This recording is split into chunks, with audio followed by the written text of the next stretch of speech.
Спасатели Якутии готовятся к юбилею. В этом году МЧС России отмечает 25-й день рождения. В рамках праздника планируется целый спектр мероприятий. И сегодня вице-премьер Якутии Виктор Амуков провел совещание о подготовке к серебряному юбилею ведомства. Кроме того, руководство МЧС стартовало всероссийскую акцию «25 добрых дел к юбилею МЧС России». Суть акции в названии. Эта инициатива, направленная на благие дела, помимо и без того благородной профессии спасателя.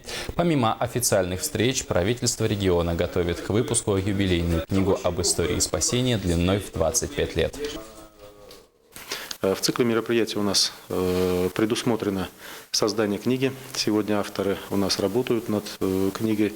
Я думаю, это будет интересный цикл именно к 25-летию МЧС, как у истоков зарождения у нас в республике. Далее, кто были первые руководители МЧС по республике, действующие руководители.